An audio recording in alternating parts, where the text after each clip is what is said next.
Chicken fry చేస్తాను కానీ మరీ డ్రైగా ఉండదు. అలాగని మరీ జ్యూసీగా ఉండదు. యాక్చువల్లీ అసలు వంట చేసే పని లేదు. మధ్యాహ్నం ఉన్న పప్పుతో తినేద్దామనేసి ఖాళీగా కూర్చున్నాను. పప్పుతో ఏం తింటాం, వర్షం పడుతుంది కదా! స్పైసీగా తినాలి ఉందనేసి మా వారు చికెన్ తెచ్చారు. ఇంక చికెన్ ఫ్రై అయితే చేసేస్తున్నాను. ఉప్పు, కారం, అల్లం వెల్లుల్లి, చికెన్ మసాలా, గరం మసాలా, స్పైసెస్ అన్నీ వేసుకొని మ్యారినేట్ చేసుకొని పక్కన పెట్టుకున్నాను. గరం మసాలా స్పైసెస్ అయితే ఇప్పటికిప్పుడే దంచుకున్నానండి. ఫ్లేవర్ అయితే బావుంటుంది అనేసి. ఇంకా ఉల్లిపాయలు బ్రౌన్ కలర్ వచ్చే వరకు వేగించుకోవాలి. ఇలా వేగిన తర్వాత చికెన్ వేసుకొని లో ఫ్లేమ్లో పెట్టుకొని కుక్ చేసుకోవాలి.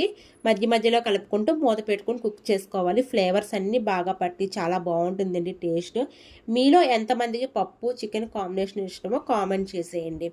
ఇంకా సూపర్గా వచ్చిందండి. టేస్ట్ అయితే మాత్రం చాలా బాగుంది. ఇంకా నేను ఫ్రై అవగానే ప్లేట్లో పెట్టుకుని అలా పక్కన ఉల్లిపాయ పెట్టుకొని తినేస్తూ ఉంటాను. అంతే ఇష్టము. చూస్తున్నారు కదా, చాలా ఎమ్మీగా ఉంది కదా. మరింకెందుకు ఒక లైక్ చేసేయండి.